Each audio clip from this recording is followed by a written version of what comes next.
Most entrepreneurs leverage AI in a very basic way. And that's why we brought Jeremy Swiller. And he'll be talking to you about how to make the most out of your AI prompts. And what's so special about Jeremy is he is a marketing strategist, branding expert, and he teaches AI for marketing enthusiasts. And he's a marketing leader with over 20 years of experience helping businesses optimize their strategies and operations. So, the first question I have is, what's the secret to your success? And does AI and mastering it have anything to do with it? AI Superwoman Podcast with Lily Patrascu shares the world's most innovative AI tools and processes to go from technophobe to AI pro, attract leads, close sales, automate your business, enhance productivity, and deploy AI agents to do your work. Thanks so much for having me, Lily. I think the answer to that one is to fail fast. And that means anything that you're doing, recognize what you're doing properly or not properly and adjust quickly. Around AI, that's certainly something that we're all experiencing. How often have you prompted ChatGPT or Gemini to provide you with something, and then in fact, it's not what you wanted at all? In some cases, it's because the technology is new, but 9 out of 10 times you'll find out that if you prompt a little bit stronger, you'll get the responses that you want. And I've learned this the hard way. Thank you. Tell us your 5 top achievements in the field of AI. Sure. So I think the first one would be to really understand the concept of how people utilize prompts. So right now, most people really have a very fundamental misunderstanding of how this is supposed to work. The reality is that when we prompt a large language model, the language model doesn't come back and have a conversation with us. All it's really doing is trying to figure out what the most logical next word would be. And so by understanding that, hey, this is not actually speaking to me in English, it's speaking to me in patterns, it really helped me to understand, oh, well, I'm not going to, talk with this about, how my day is going and actually get a realistic answer. Other things that AI has taught me in terms of failure, especially around image generation. Lots of people utilize ChatGPT specifically to develop images, and it's really not a fantastic platform for a lot of different executions. For example, many times I've tried to utilize it to develop concepts that have text within them. It's horrible at creating actual words in there. There are misspellings. It looks incredibly manufactured. So finding the right tool that actually meets the need is just imperative. The third thing would be not recognizing a human in the loop. What that refers to is when you're looking through a process of creating content or doing data analysis, any of those types of things, super important to make sure that you're not just expecting the AI to do all of it. It doesn't do all of the work. It really needs a human in there to evaluate the work that it's doing and refine those kinds of steps. Otherwise, you're going to end up with a product that you really don't want. Another example in terms of things that have not worked so well within AI, but could actually be something that you can learn from is AI hallucinations. Are you familiar with these? No. Okay.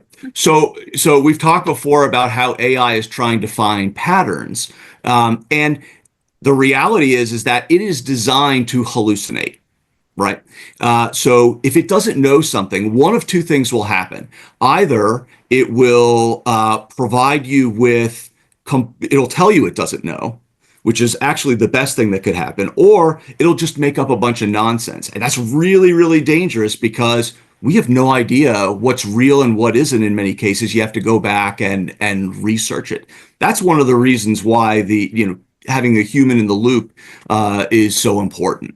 In terms of a fifth lesson learned around that, it's that don't get hung up on the idea of all of these, understanding all of these tools that are out there. The reality is that every day there are 2 or 3 new AI tools that come out into the world, and most of them are absolute garbage. And people feel like they have to try everything. They've got to be in the know for every single platform. That's really not true. It really isn't. If you understand the premise of large language models, that is a fantastic first step. The reality is that most people, even in my position, I do this every day. I only rely on maybe 5 tools tops. And the reason for that is because most of these platforms that are out there, they really don't have a business model. Their business model is for ChatGPT or Google to buy them, which basically means that their goal is to have as many users as possible, and they promise all types of things. But the reality is they don't have the infrastructure in place to help people be successful. So they need you a heck of a lot more than you need them. So if you want to try a trial period to find out if it works for you, that's fine. But don't get suckered in to buying a big contract with one of these platforms before you really understand what the landscape is within your need, because that platform might not be the right one for you. Thank you. Tell us some of the achievements that you've managed to do as a result of using AI. So what I'm talking about from like a numerical perspective, did you manage to, I don't know, attract a certain number of users for a particular company, including yours? Did you manage to, I don't know, simplify communication or reduce work hours for a company because they are now using AI? What was it very specifically from a numerical standpoint that you managed to help companies achieve? Standpoint, the time saved is, I mean, it's staggering, right? I can tell you, even from my own experience, I've done a bunch of affiliate marketing, which is a really fun type of, it's almost a hobby to learn, but it's extremely time sensitive. So there are automations that we can build that basically turn an idea into a finished product. So for example, utilizing an automation platform like make.com is a really good one. You can set it up so that maybe you have a Google Sheet that's tied to your phone and you're out in the world and you say, hey, I just had a really interesting idea. You open the Google Sheet, you enter that idea in there. What the automation does, I call it extrovert. What it does is it goes in and it analyzes the topic at hand. It creates a summary of what that topic could be. It then goes to SEMrush, which is a search engine optimization platform, and looks for keywords that are related to that post, to that idea. Then it writes a blog and optimizes that blog for the web. This is where the human loop comes in. It texts me and says, hey, I've got a blog post ready for you to review. I review it, I make changes to it, I approve it. It then goes and creates a social media post for it and extrapolates that across LinkedIn or Facebook or Instagram, X, any one that you utilize. It creates a social media post for it. It pings me to approve it. I approve it, and it sends it up to the web. Now, in terms of time saved, that process alone for one post would have taken me 4 hours if I had done that manually. If I do it utilizing AI, it takes me 4 minutes. Okay, thank you. So tell us what's your formula that you've come up with in order to help entrepreneurs to create AI prompts that work. Yeah. So the one that I came up with is called CRISPy. CRISPy stands for context, which is, what is the situation at hand? What is it that we're trying to do? Be as verbose as possible. Role. What role do you want the AI to take on? Could be as a marketer. It could be as a business expert. It could be as a professional chef. Anything that whatever it is that you need to go and do, you ask it to take on that role. Then there are the instructions. Instructions are specifically, what is it that you need? I need 5 media posts. I need them to be for LinkedIn, Instagram. Here are the sizes that I need, all those types of specifics. that's not right. Specifics is the S. The specifics is the size, the tone that you want, the types of time frames that we're talking about, anything that's tied to the actual deliverable that's going to be important for the AI to know. The P in Crispy stands for parameters. That means how you want that deliverable exported to you. For example, I might want it in an Excel table. I might want an image. I might want it in JSON, which is a programming language. However you want that expressed to you, that you include in that. And then finally, the Y is for yielding parameters, okay? This one is really the most fun with it. So the best way to harness AI is around the yield, which people really don't think about. And this is, my recommendation is two things. The first is ask me questions. Ask me questions until you're 99% sure that you can fulfill this request. What this will do is it will put the onus back on the large language model to fill in the gaps. So if you're doing content, it's going to start asking you about who is your target market? What is the message that you want to get out into the world? Asking all of these questions so you get a better response. The other thing, if you're a paid ChatGPT user, which you don't necessarily need to be, but if you are one, this will work. ChatGPT can browse the web. The reason this is important is because a large language model learns over a time period. So for example, GPT-4, I believe, GPT-4o, the learning ended in October of last year. That means it has no idea who won the election. It has no idea what, anything, who won the Super Bowl, anything that's happened past October, it won't know unless it browses the web. Which means when I'm prompting it through the yielding parameter, I always include, please browse the web to make sure that you are finding up-to-date information. The last one I would recommend within the Y is I include a prompt that says, no yapping. Have you ever been on Pinterest where you're trying to find a recipe for something and you have this huge article, you just want a chili recipe, and now it's telling you the history of chili and all the different things. I just want the recipe. No yapping means it doesn't put in all that filler. It just gives you the answer. Wow, that is so fascinating. Now I'm creating articles out of every podcast, and what I've noticed is that occasionally, ChatGPT mixes up the facts from one person to another, which means that I have to check every single person. So I do wonder whether you have an idea for a prompt that will enable me to save myself the trouble of having to, of course you have to still read the articles, but just to ensure that the accuracy is a little bit better, and that the facts from one person is not, are not mixed with the other person. Yes. I have two recommendations for you on how to resolve this. Are you familiar with Notebook LM? No. Okay. Notebook LM is a Google product that basically allows you to take existing deliverables and allow you to speak to them. A great example might be, let's say you have a massive spreadsheet and you really want to get a bunch of information out of it. You can upload it to Notebook LM and then ask it questions about that in a secure environment. Google is relatively good about respecting our privacy, which is great. I wouldn't put, really sensitive information in there necessarily, but if it's just something that you're, that especially for a podcast that you're trying to get out into the world, that part is totally fine.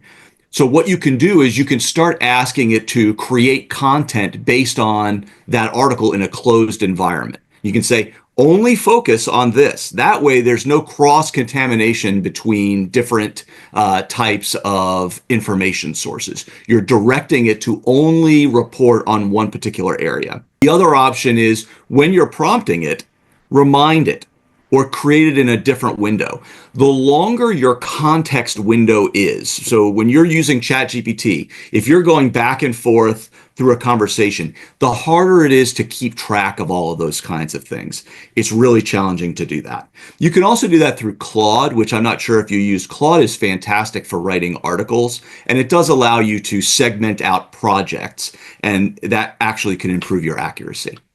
Thank you. In terms of writing AI books, what do you recommend in terms of AI prompts that will enable the entrepreneur to write better books? Yeah, this one's tough because I think everybody would love to be able to have a book that's out there, but the goal really needs to be to write a book that makes sense and that people really want to read.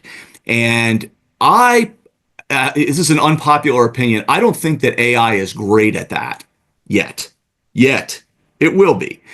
But if you're really stuck on doing it, number one, I would use Claude. I would include lots of writing samples so that it's in your voice, so that it has a roadmap of something that it can follow. And in addition to that, break it into chunks. Don't have it, if you have this expectation that you're going to say, here's 5 premises and I want you to write this book, it's going to be horrible. No one's going to like it. Can it write the book? Of course. Will anybody read it? Probably not. The way you do it is you say, we're going to deal with half or a quarter of chapter 1. Here's the point that I want to get across. Here's what I'm trying to say. Here are the writing samples, the way that I write. And by the time they reach 25% of this chapter, this is what I want the audience to understand. And then make sure that you are the human in the loop. Make sure you go in there and actually refine that to make sure that they got it right. Thank you. When it comes to writing pieces of content where you want the AI to write in your voice, what I find is that it's nowhere near like me. So I do wonder what's going wrong there in terms of, for example, when I write, I feel so much emotion in the writing. Like I feel like I'm sharing a massive piece of myself, and it's almost like I'm uplifting, I'm motivating, I'm inspiring. And at the same time, I don't know, there's something really special that happens when you read it, because you just feel like, oh my God, I feel this piece of writing. So yeah. I wonder, what would you do differently in terms of AI prompts to make sure that entrepreneurs write something that's in their specific voice? So you're probably not going to like this answer, but you cook? Do you bake or anything like that? Yes. If you've ever given a recipe to somebody and then they bake it for you and say, hey, that recipe you gave me, I made these brownies and I'll bet they're just as good as yours. Are they ever really as good as yours? I don't know. They should be, but they never are. They never are. It's never quite the same. We are our own harshest critic. And so when we have to be a little bit more forgiving on it, first of all. And the second thing I would advise is this is something that we'll need to be patient for. I think it's about 80% of the way there in terms of copying our voice. But remember, it is not writing, it is filling patterns, right? So I think that the answer to this is, again, small pieces of that. When it gets something wrong, you can go back and say, hey, let me help you to get my tone right. In this section right here, you wrote this sentence. I would never say this. Here's how I would say it. And then that's a method of training it to actually get it right. Just keep in mind, you're likely going to have to remind it a few times until it really understands it. You can create custom GPTs that will write like you. You can use Notebook LM to include lots of writing samples and have it write like you. Same with Claude. And include all of those examples that are in there. And eventually, with a little bit of work, you can get it to a place that you're comfortable with. But you're never going to be completely satisfied with it. Thank you. In terms of creating custom GPTs, tell us more about how it works, because I've never used that. Oh, it's great. I'll share a really fun one with you, okay? Because this has nothing to do with business, but people think that you have to create these custom GPT to change the world of business. And the reality is they forget all the things that they need in their regular life. So here's one that I created, and you can find it in the GPT store. It's called a watermelon checker. Okay. So in the summertime, I love to make fruit salads and create fun things. But the problem is that I always choose watermelons that are not ripe, or they're just lousy and nobody likes them. There's a way that you can check a watermelon, right? The outside of it has webbing on it that's a certain length apart by proportion. And there's something on it called the sugar spot, which is where it lies in the field and all of the sugar collects at the bottom. So I thought, I wonder if I can use AI to improve that. And so I developed this. And what you do is you take a picture of a pile of watermelons and it'll analyze every single one of them and say, choose the one that's third from the bottom. That's the best one. It's never, ever been wrong. Not once. Not once. It's always right. It's insane. Yes, it is. Okay, so give us some ideas about what can entrepreneurs create custom GPTs for. So imagine that I'm a publisher, okay, and often I also ghostwrite other people's books, and I don't do it anymore. But I'm still kind of ghostwriting for my partner Harry, and who knows, in the future maybe some people will persuade me to still ghostwrite, which means that. Let's say if I was to create a custom GPT for, one for myself, one for Harry, one for the other people, let's say, how would that work in terms of the GPT understanding me and understanding every persona that the GPT would write for? Yeah. Great question. So the way that I design custom GPTs is actually the same way that I prompt. And let me explain how I do that. We've talked about the crispy framework in terms of the context and all of those things. In this case, the context is a little bit different. The context is I'm creating a custom GPT to write like this person. Create a prompt for me that I will cut and paste into the custom GPT builder that will write like this person. Explain what information you require in order to get the best answer. Look for best practices in custom GPT building to accommodate this. So by doing that, instead of you saying, hey, I just need to create this custom GPT out of my head, you don't do it that way. You do it in a calculated and smart way. You have the custom GPT, you have the GPT model go and build a prompt for the custom GPT. So now instead of me trying to mess around with it, it's created this prompt based on exactly what I want. I go into the custom GPT builder and then I play with it until it's at the level that I want. It gives you such a great head start. That's so interesting. So then from then on, let's say we create custom GPT Lily. From then on, let's say Lily, the AI, will start to know Lily, me. Yep. And therefore, I won't have to every single time give it this like super long prompt about That's correct. what I'm doing and this kind of thing. And it will just know me and it will start writing like me, right? That's correct. That's exactly what will happen. Okay, very good. So tell us what kind of useful GPTs can entrepreneurs create, and give us some examples of purposes that. Yeah. I'll give you my two favorites. I'll tell you a quick story. I started doing affiliate marketing about 6 months ago. I got interested in it and I like it because it can really help you go deep on a subject. If you have a hobby that you're interested in, for example, start an affiliate business on it because it's something that you're passionate about and that you know about. You can really talk to those kinds of things. So I created a bunch of social media handles on it, especially on Pinterest, which I thought was going to be really helpful. And so I created a bunch of posts on there, and I sent links all to one particular blog post about that. And I woke up the next morning, and Pinterest had not only disqualified all of those links, but they banned my account completely and forever. And so I had spent, 3 or 4 weeks creating content for Pinterest, and it was a complete waste of time. So I said, that's never going to happen again. And I built a custom GPT that basically goes out. What do I call it?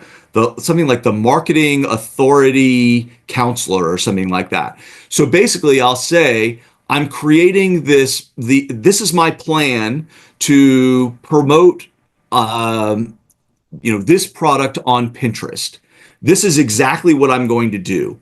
Do you see any concerns with it? And what it does is it goes out and it reads the terms of service on Pinterest or anywhere else for that matter. It just goes to that website, looks at the terms of service, and then compares it to my strategy and tactics, and tells me either, yeah, go right ahead. Plenty of people are doing this. You go right ahead and do this. Or it'll say, this is a violation of the terms of service.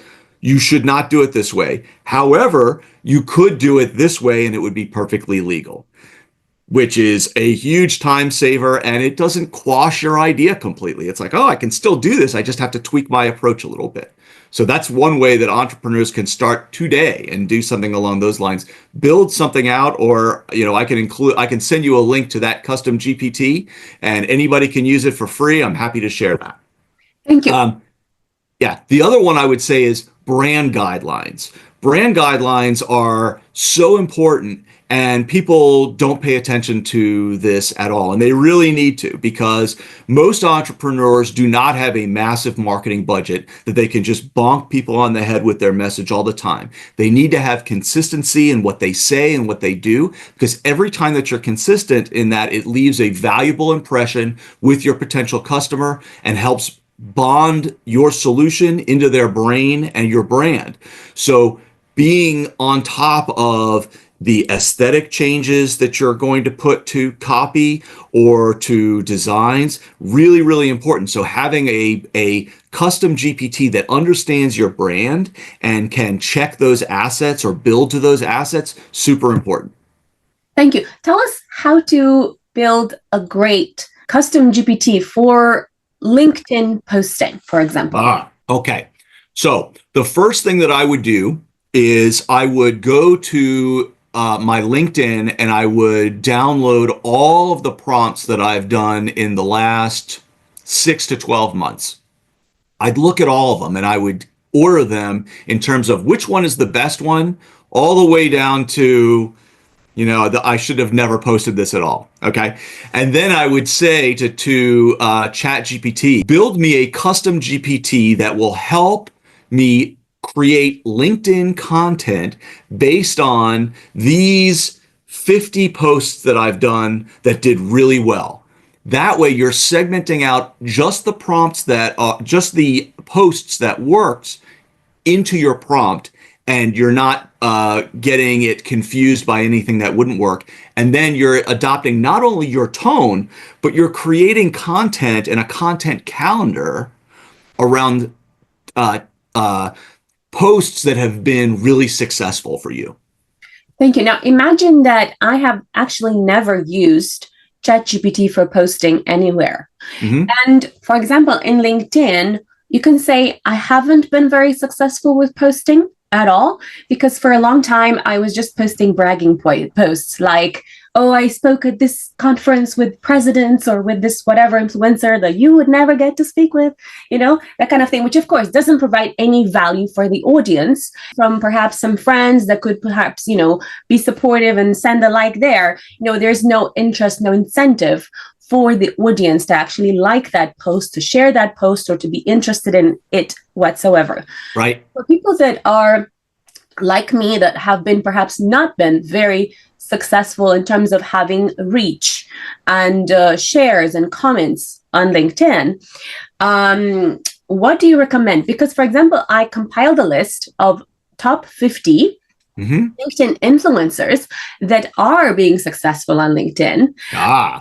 And I have, their profiles. So I wonder, what kind of prompt would you use for a custom GPT that can leverage perhaps some of their ideas in a way that I could use that and say, okay, maybe build something for Lily that could potentially work for her book publishing, speaking and events, and PR and media programs? Right. Okay. This is a great question. I think that you really hit on something when you mentioned that there are 50 influencers that were really successful in this. So I'm going to say something. I'm going to give advice. I'm going to state something that I don't want you to take as advice, which is good programmers write good programs, great programmers borrow good programs. Okay. It is the borrowing that I want you to be very careful about, because what I'm not suggesting is that we copy what somebody else is doing. However, I do think that there are lessons that can be learned in terms of how others inspire us to learn the lessons that they have already learned and incorporate that into our work. So going back to ChatGPT, for example, let's say that you can actually include a pretty significant amount of volume of data into a context window within ChatGPT. So really, there's not anything stopping you from saying, here are 10 of my favorite influencers that I really respect and like what they're doing. Here are all my prompts that I put on LinkedIn.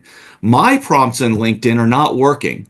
If each of these individuals was giving me advice on how to make my LinkedIn posts better, tell me what you think their advice would be based on the success that they have achieved.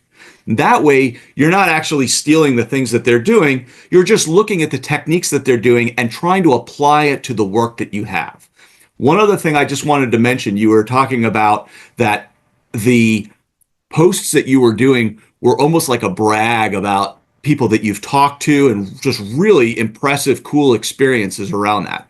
Remember that you want to have the element of what's in it for me. So perhaps it's a question of, this is me putting my marketer hat back on. This is a question around looking at the lessons learned from one of these individuals. So give me an example of someone that you might have talked to that you thought was really impressive that maybe somebody didn't, maybe it did fall flat. Who's somebody that you talked to that was really impressive?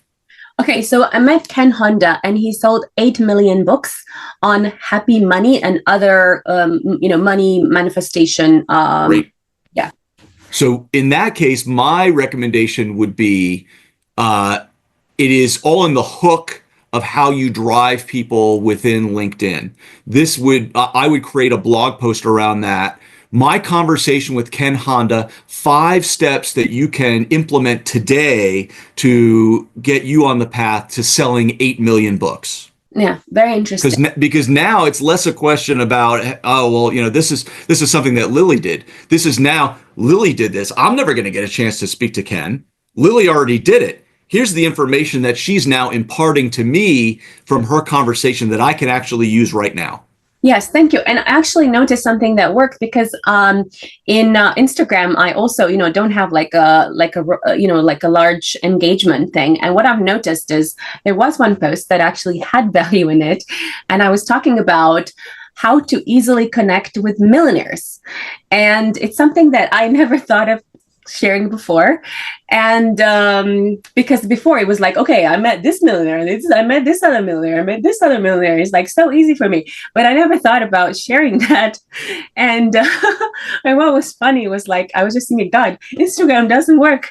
And actually it was just me, like my crappy post that didn't work. So when you posted that, did that actually get the response that you were looking for? Yes, it was like a lot higher viewership. Yeah. And a lot higher comments, because like there was something in it for the reader, for the viewer, for the watcher, and I finally got it.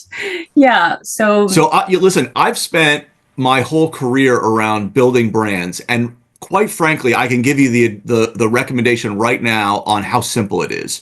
Think about a Venn diagram. This is who I am as a brand. This is who my customer is as an individual. That Venn diagram, that center, that overlap, that's all your brand is. Is it them and is it us? That's it. That's it. If you can make it what you provide special for your reader, that's the formula right there. Thank you. What I find is quite interesting is that you can say that to some extent, I didn't even know what made me so special for a long time, but I do know now. And you have to go through the. How did you learn that? Like, what was the thing that turned that over for you, that you realized what made you special? Okay, so you can say that it was mainly not being appreciated by certain people, and then realizing, I am so amazing. Like just the fact that they didn't appreciate me made me think, like made me kind of like introspect and think about, but I know all these millionaires and my work is amazing every time. And so it's like there's an incongruence there. Like what, what's happening? It was that like being underappreciated made me self-appreciate more, which is kind of very strange. And that's when I kind of started to really see, like my thing is like something that is so easy for me and is so common sense for me. And it's like so hard for other people to do the things that I do, so that's how I realized. Another book, Lily. I'm sorry? I said, that sounds like another book for you to write. Finding appreciation in unappreciation. Yeah, it's strange, isn't it? Yeah. Yeah. So anyway, thank you so much. That was such an insightful interview. And please tell us where entrepreneurs can find you. Sure. I'm the founder of Flux and Form. You can find me at flux.form.com. And I do three things on Flux and Form. I'm an ad guy, so I help brands build an in-house agency. I help brands work with their external agencies, and I help small business and medium-sized businesses do AI trainings and automations, learn to prompt better, and not be scared of AI. Follow me for more AI productivity tools.